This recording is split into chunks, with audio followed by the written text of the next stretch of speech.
I'm very well, Colin, and yourself?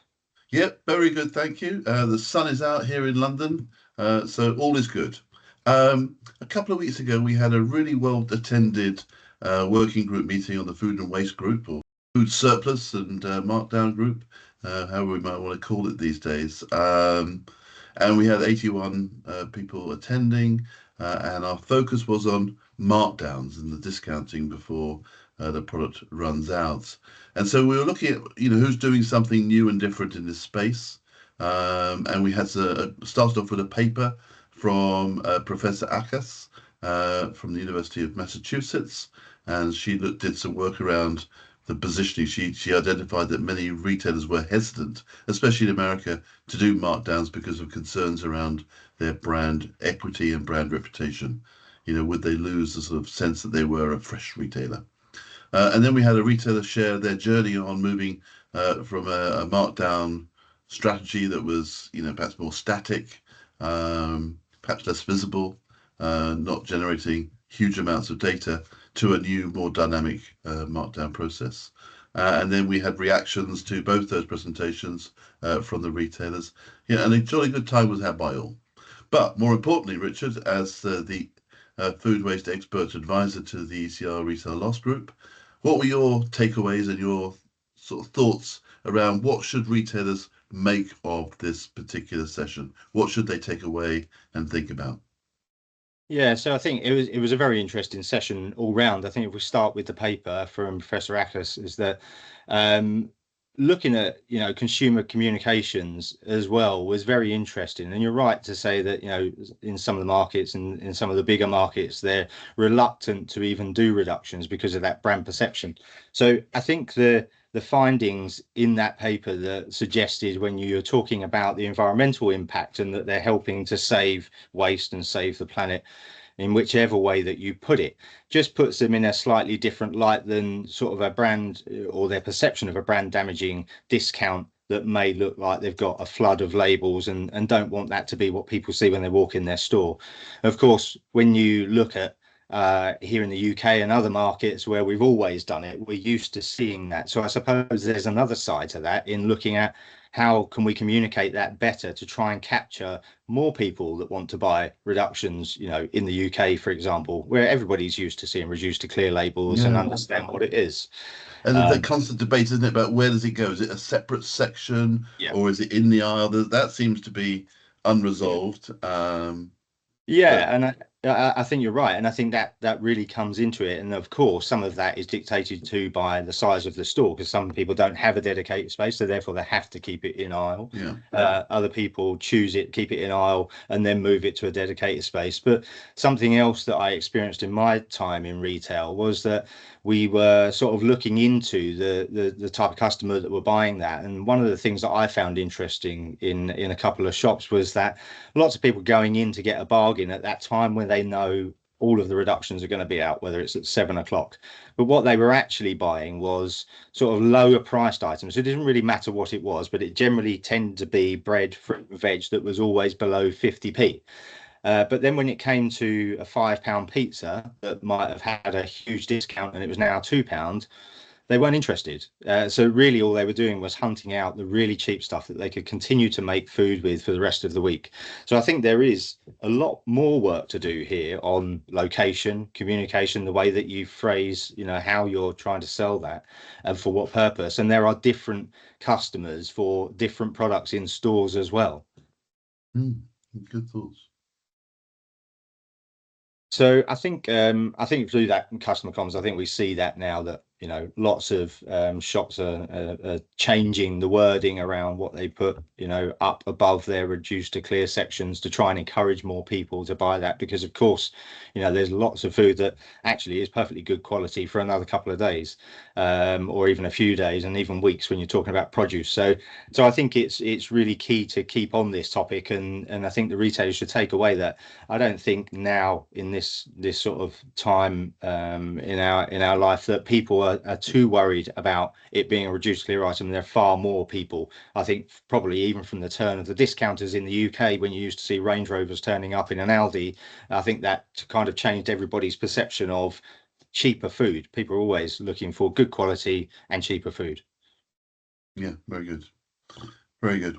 What about the retailer that presented their journey on dynamic markdowns? What were your takeaways from that presentation? I think now there's lots of good innovation on sort of dynamic markdown and algorithms to make the most profit and the best time to reduce it, on specific products. And I think moving away from that static reduction, I know in my time in retail that there was a lot of debate about, even moving a reduction from 1 pence when the economies of scale, it's millions of pounds loss.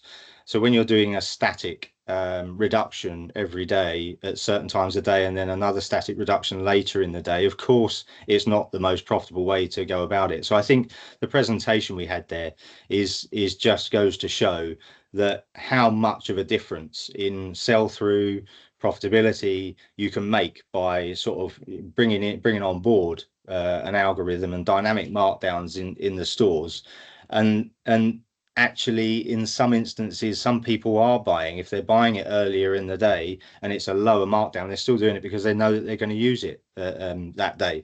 So therefore a smaller markdown is making you more profit, and actually they're still getting a bargain because they were going to buy that product that day anyway. Right. Okay.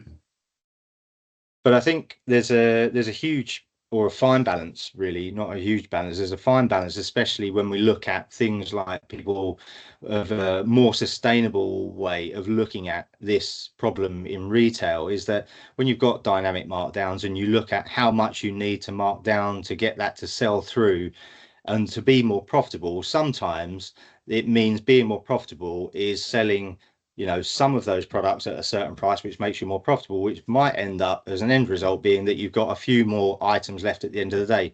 And of course, that could fly in the face a little bit of the Courtauld commitment in reducing the amount of food waste you have, because of course it's measured by weight. But the solution to that is that you make the most profit from that. You just tweak it until you get a fine balance, the one that you want, and that you know that the rest of it, as long as you can then donate that to charities and get it into humans or animal feed, that you are delivering on both. But first and foremost, as a business, as a retailer, you want to make profit. So you've got to make that decision. And I think from the presentation we had, it was more about let's get rid of all of the products, through that dynamic markdown, but perhaps tweaking it maybe a little bit further so that they can get rid of it. But you might then start to sort of backpedal a little bit and then just tweak it to the point where you've got it absolutely right. Yeah. Now, just for those outside the UK, what's the Courtauld agreement? So Courtauld agreement is driven from Champions 12.3, where it's a commitment to reducing food waste by 50% by 2030, which in some way, shape or form, most people are trying to do, whether they are signed up to that kind of commitment or not. It's a profitability problem as much as an environmental problem. So you would want to get after that. Is that UK only, or is it across Europe or the No, world? it's across, yeah, it's across Europe. So yeah, lots of people signed up to that through RAP, the organization. But even outside of that, there's no reason why you can't start to work towards those things with all of the same principles and onboarding things like dynamic markdowns, which will help you get there. Yeah.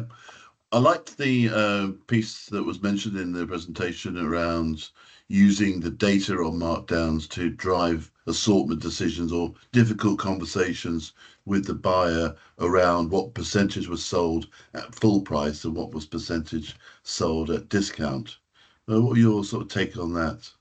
Yeah, I think that is right in many cases. The more data you can have that informs you on what you do with that, and when you look at buyers making some decisions on discontinuing products, having that kind of information to hand is really beneficial in then making the right decisions on what customers want. And it might even end up being that the feedback is to a supplier that their products sell far more at a lower price. Who knows, they might even reconsider the retail selling value, so that they could make a decision on that as well as, or before they become discontinued or delisted in a number of shops. Yeah, no, good point. What else do you pick up? So one of the things really, I suppose, that I always look at, and it kind of pulls all these things together, is that when you look at the hierarchy of selling products at full price, then through markdowns, and then now through redistribution, so that when it does become food surplus, you're redistributing it to humans or turning it into animal feed. The whole premise of that is that you're not putting anything in the bin. So the way that I like to look at this is that you turn that upside down, effectively emptying what's in the bin on the floor, and looking at what better decisions could we have made on those products. Because I think that depending on what sort of KPIs you have in retail, you'll be looking at, did they follow the compliance of doing markdowns and tick in the box? Did they donate to charity? Tick in the box. Once it's got past that, you're almost saying, giving yourself a pat on the back to say, well, I did all the things that I'm accountable to do, and got a green light on my KPIs. What I'm saying here is this perpetual improvements on keep emptying out and looking at what's actually in the bin and what could you have done with it. Could it have gone to charity? If charities never pick it up on a Monday because they can't make use of that, then maybe dynamic markdowns need to make a deeper markdown. But it's just about thinking more and more and just keep working at what's in the bin and how else could we have made better profitability or better use of that product. Yeah, I'm thinking about you now in a store making a right mess at the back, emptying these things. But I think it's a really good point, this idea of continually sort of challenge ourselves. Why has it gone in the bin? And why is it going to be thrown away? Yeah, really good. Very good.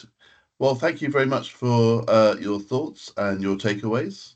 We'll meet again and do this all again for our next meetings. We've got loads of them coming up through the next 6 months or so. And so really appreciate your time in sharing those ideas and those thoughts. Thanks, Richard. No problem. Thank you.